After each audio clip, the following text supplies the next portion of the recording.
Okay, so for the meeting minutes, we do the meeting name, which is recruiting specialized developer. I'm playing the chair, Ruth Crabb. You're going to be Gareth Singh, who's going to do the minute taking. Yep. Location is meeting room 1.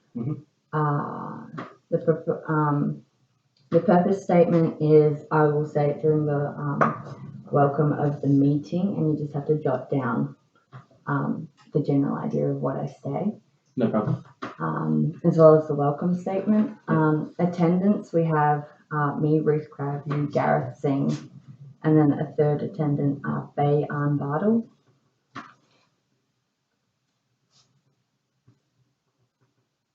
Ruth what, sorry? Crabb, C-R-A-B-B-E.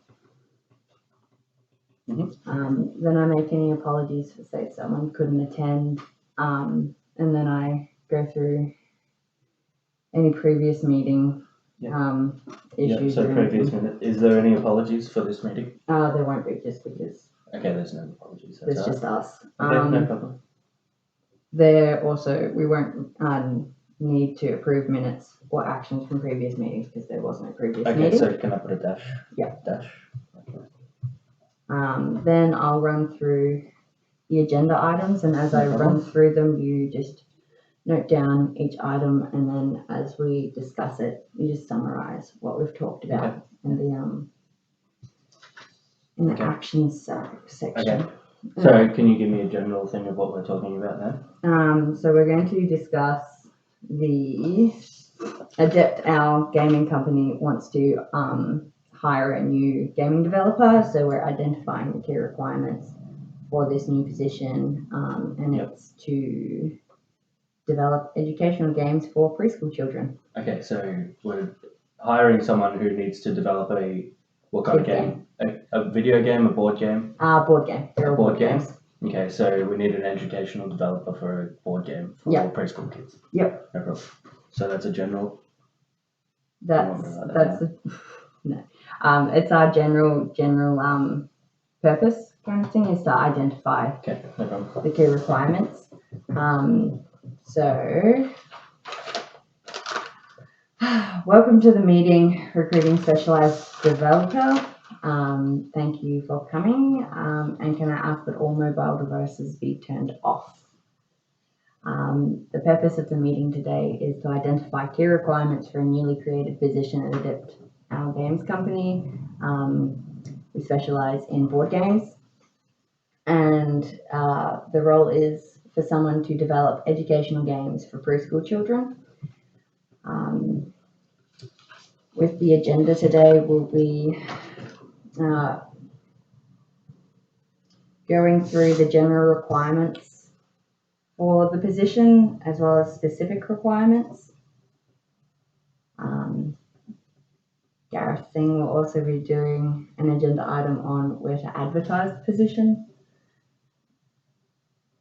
And then Ruth Crabb, myself, will be doing the format of advertisement, whether we do an electronic or physical advertisement. Then we'll bring up any other business that we might need to discuss.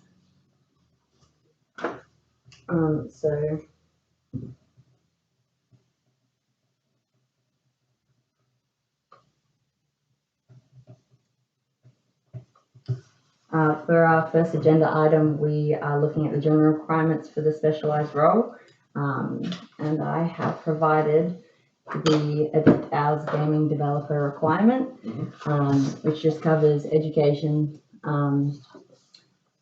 requests such as a bachelor's degree in computer-related field, knowledge of programming, work experience or internship, knowledge of computer language systems, and basic understanding of code. It also specifies what kind of outlook we're looking for. So we want, self-motivated, able to work in a team, creative, problem solver, and so these are just the general requirements, and I'd like us to add to them just with one or two extra general requirements, because I noticed as I went through the paperwork, that with education, would we prefer to have a bachelor's degree in a computer-related field, or would we prefer to have someone with more experience? And as this is an issue I thought we needed to go through, we've got a pros and cons table basically, where we go through the plus, minus, and implications of having someone with an educational level of a bachelor's degree for the position, rather than a computer bachelor, like somewhere with a bachelor in like some kind of techie. Yeah. So do we want someone with a bachelor's degree, or do we want someone that's worked in a gaming industry for 5 years but hasn't gone to uni for it? Okay, so the pro of getting someone who's worked in the game industry on board games or video games could be has a general knowledge of making a game. So they actually have knowledge of how to do it? Yeah, they have a general knowledge of how to actually program a game, or what the goals of a game need to be. Having someone with an educational background pro would be, that's exactly what we want to do. We want to make a semi-educational game that's fun for kids. So a con for educational person, they don't know how to set up a game. Like, they don't know how to set goals. They don't know how to like make a game catch you, if you know what, if you understand what I mean. Like, there has to be like a, it's got to be educational, but it has to catch you. So having someone that would be able to have that boom, that click for catching a kid into wanting to play their game might be the biggest pro you get from a tech side. But as far as it being an educational side, the educational degree would be second to none, basically. Yep. Alright, and then we just have to give a numerical value to our pluses, implications. So if someone has little to no experience with the actual establishment of making a game, what kind of implications could that lead? I know that it, as you said, it might not draw the an implication could be the game might not draw a kid's attention and they won't want to play it. Another implication of having a full educational background and not tech is he would rely a lot on others in the company and waste their time on trying to make his game. So it could be wasting other people's time. On others. Just to try and get the game running. Yeah, rather than being an independent worker and just like every now and again getting a bit of advice here and there. So we're employing someone to work on this game, right? But we don't want someone who's going to come and just ask everyone else everything. Okay. So you want them to have some knowledge already of what they need to do. Yeah. Okay, cool. So now we just go through and we give them a numerical score between 0 and 10. Well, even you can go minus. But as high as 10, and then we decide whether or not it's worth keeping as a requirement, or if we ditch it and go with more of their experience level than their education level. Yeah. So what? So we've got experience. So for the education, we have that they have a standard knowledge of all standard knowledge of how to. So for education, they have a standard knowledge of how to educate someone, how to teach someone, how to have a goal to reach in learning. So is it high up on the wants list? That's what we want. That's a 10. Like 10? That's exactly what we want to do. We want to make an educational game for preschool kids. So that's exactly what we want. We need someone with a knowledge of how to do that. Okay. would that also be the same then for the person that's got more experience than education, if they know how to do the game? See, yeah, that's the other thing. Someone who's in the tech side of things, that would be on the highest priority because they know how to make a game that can catch a kid so that they want to play our game so that people are going, oh, like talking to their friends about the game that they got their kid. This game's really good, it's really educational, and they love it. That's what Like we a want. leapfrog kind of Yeah, thing. it's the word of mouth thing. The best advertising is word of mouth. If you can get a kid to love your game, then you're going to be able to catch a lot of people just straight up through them talking to other mothers. So that would be probably the highest on the priority list, and then we would have education, standard knowledge second to that. With the minuses, the little to no experience. Obviously, you want someone who has some form of experience. Correct.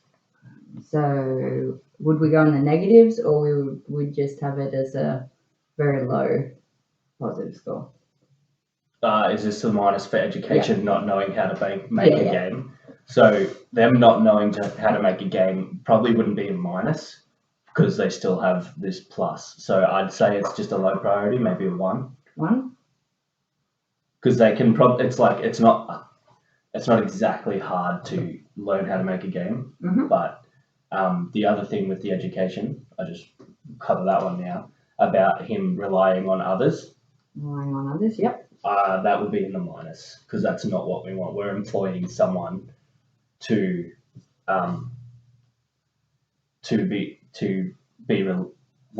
we have to rely on them to make the game, right? We don't want them to come to us asking questions. So that would definitely be in the minus. In the minus? Yep. I don't know minus what, but it would be -5. It's a big priority. That is. We really don't want. We're employing someone. Yeah. Like the sole reason we're employing them is to make this game, and we don't want them to be coming to ask questions about how to make the game that they're meant to make. And with the implications, we also, I think it's with the education, we want them to draw attention. So if they can't draw attention to the game, yeah, that's right. That's also that's also going to be a minus. People have to want to play the game. So.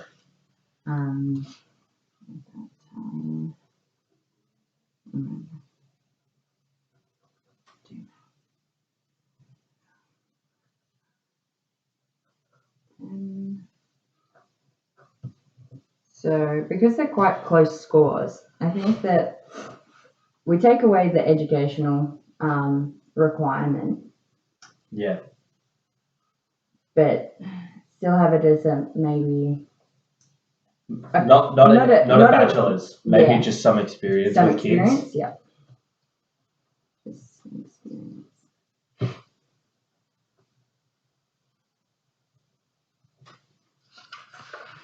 Okay.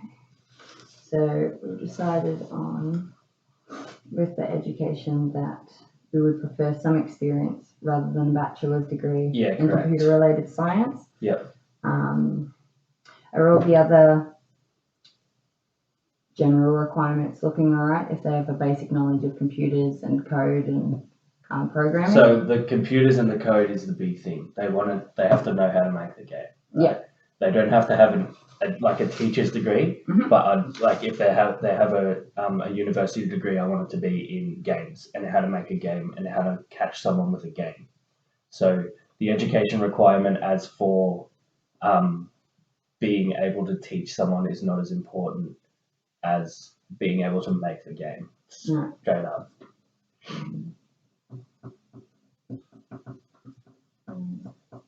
Computer knowledge to make the game. Yeah.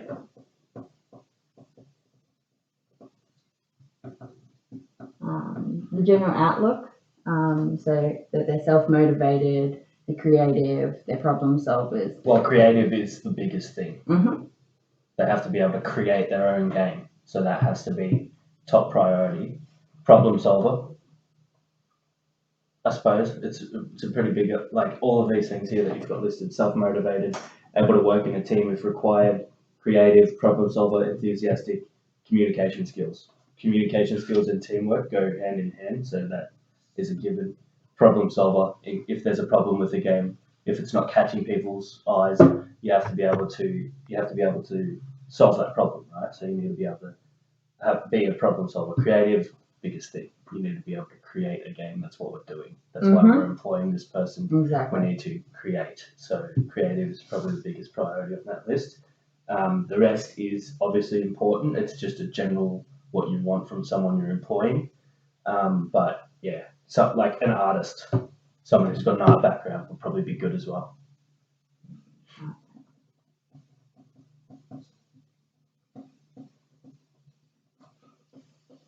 Awesome. Well, thank you for your input. I think that is it for this agenda item. Yep.